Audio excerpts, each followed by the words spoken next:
Hello दोस्तों, जरा सोचिए अगर एलियन हमारे पृथ्वी पर अटैक कर दे तो क्या हम उनका मुकाबला कर पाएंगे। क्या हमारे पास इतनी हाईटेक वेपन है जिससे हम एलियन का सामना कर सकते हैं। ये कहानी भी कुछ ऐसे ही है, इसलिए हमारे साथ अंत तक बने रहें।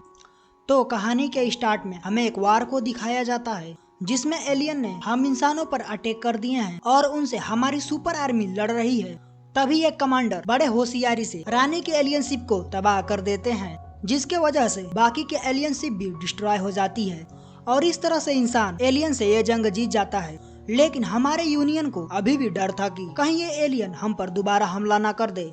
उसके बाद ऐसे ही काफी समय गुजर जाता है। अब हम छोटे छोटे बच्चों को इन एलियन से लड़ने की ट्रेनिंग लेते हुए देखते हैं। एलियन से सामना करने के लिए दुनिया के सभी देशों ने मिलकर एक यूनियन बनाया था और इस ऑर्गेनाइजेशन का नाम फ्लीट होता है। यहीं पर इन बच्चों को ट्रेनिंग भी दी जाती है। उसके बाद हम एंडर नाम के एक लड़के को देखते हैं जो बहुत शांत स्वभाव का होता है, लेकिन उसका आईक्यू लेवल बहुत तेज था। इन सभी बच्चों के गर्दन पर एक चिप भी लगी होती है जो इनकी एक्टिविटी पर नजर रखती है।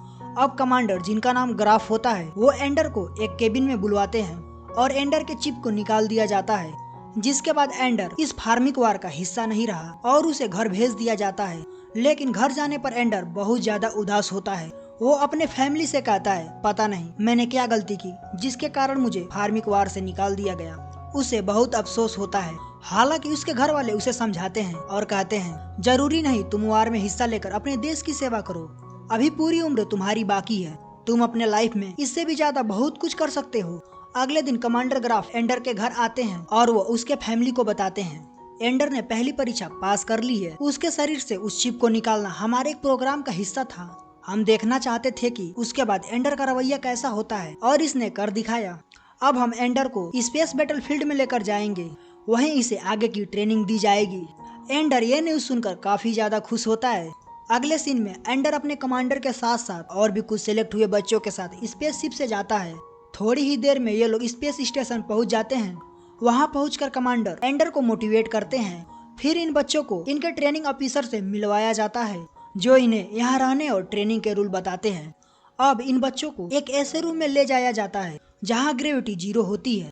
यहाँ इन्हें इसलिए लाया जाता है कि युद्ध के दौरान स्पेस में ये लोग अपने आप को कंट्रोल कर सकें और इसी जगह पर इनको लड़ना भी सिखाया जाता है। एंडर यहाँ अपने सभी टास्क को बहुत अच्छे से पूरा कर रहा था। अब कमांडर को भी लगने लगा था कि यही वो लड़का है जो होने वाले जंग को जीत सकता है। एंडर के साथ साथ सभी बच्चों को स्पेस में लड़ने की स्ट्रेटेजी सिखाई जाती है। स्पेस में एंडर को ट्रेनिंग लेते हुए काफी दिन गुजर जाते हैं और वो काफी कुछ सीख चुका था।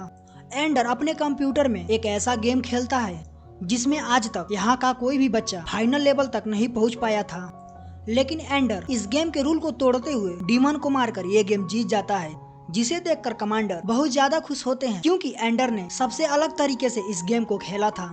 इसलिए एंडर को अगली टीम में प्रमोट कर दिया जाता है। जब एंडर अपने दूसरी टीम के पास जाता है तब उसे टीम का लीडर बैंजो मिलता है जो बहुत गुस्से वाला होता है। वो एंडर को धमकी देते हुए कहता है, तुम हमेशा मेरे टीम के पीछे रहोगे और हाँ, कभी भी मुझसे आगे निकलने की कोशिश मत करना। इस टीम में पेट्रा नाम की एक लड़की होती है जो एंडर से दोस्ती करती है। अगले दिन पेट्रा और एंडर एक साथ प्रैक्टिस करते हैं। ये बात जब बैंजो को पता चलती है तब वो एंडर पर बहुत गुस्सा होता है क्योंकि वो जानता है एंडर एक टैलेंटेड लड़का है और वो मुझसे आगे निकल जाएगा। इसलिए बैंजो अपने टीम के सभी कैंडिडेट को टॉर्चर करता रहता है। अगले दिन इनका एक दूसरे टीम से मैच था। बैंजो को लगता है कि अगर एंडर टीम में रहा तो हम मैच हार जाएंगे, इसलिए बैंजो एंडर को बैटलफील्ड से बाहर रहने के लिए ही कहता है। बैटल रूम में मैच अब स्टार्ट हो जाता है। इसी बीच वो देखता है कि पेट्रा की टीम हारने की कगार पर है, इसलिए एंडर बैटलफील्ड में दाखिल हो जाता है और वहां जाकर एंडर पेट्रा की मदद करता है, जिसके वजह से ये जीत जाते हैं। एंडर की इस स्ट्रेटजी को देखकर कमांडर काफी ज्यादा खुश होते हैं। एंडर की इस परफॉर्मेंस को देखते हुए कमांडर डिसाइड करते हैं कि एंडर अपनी खुद की टीम बनाएगा और इस टीम का नाम ड्रैगन होता है। अब एंडर खुद की टीम बनाता है। एक दिन एंडर की टीम का मैच बैंजो की टीम से होती है और इसको एंडर अपने रणनीति की वजह से इस मैच को आसानी से जीत जाता है। बैंजो हार की वजह से काफी ज्यादा दुखी होता है। बैंजो अब तक के जीवन काल में ये पहली मैच हारा था और वो भी अपने जूनियर टीम से।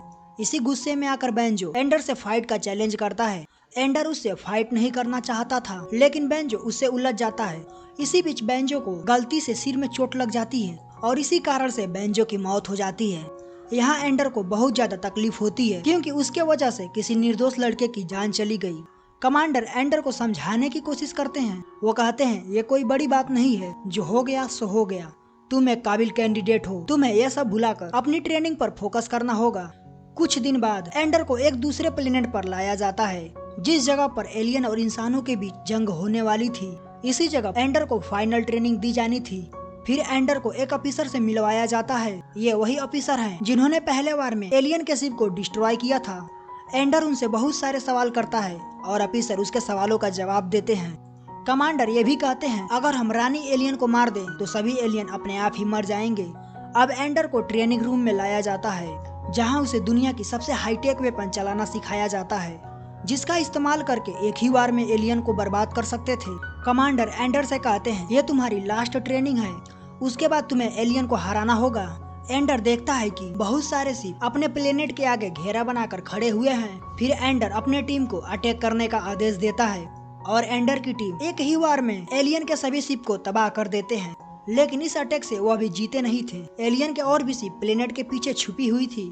एंडर अंत में अपने एक ही वार से एलियन के प्लेनेट को डिस्ट्रॉय कर देता है और उस प्लेनेट के सभी एलियन मारे जाते हैं। अब एंडर बहुत ज्यादा खुश होता है क्योंकि उसने अपने लास्ट ट्रेनिंग को बहुत अच्छे से लीड किया था। तब एंडर को बताया जाता है कि ये कोई तुम्हारा ट्रेनिंग था और ना ही नकली वार। ये अटैक रियल में हो रहे थे और तुमने कर दिखाया। लेकिन एंडर बहुत ज्यादा इमोशनल हो जाता है क्योंकि उसने पूरे प्लेनेट को तबाह कर दिया। यहाँ तक कि उस पर बसे बहुत सारे बेजुबान निर्दोष एलियन की भी जानें चली गई, जो इस वार के हिस्से में नहीं थे। अगर आप यहाँ तक आ ही गए हैं तो हमारे चैनल को सब्सक्राइब कर लीजिए, क्योंकि मूवी अब एंड हो चुकी है। आगे की कहानी हम अगले पार्ट में जानेंगे। मिलते हैं अगली वीडियो में।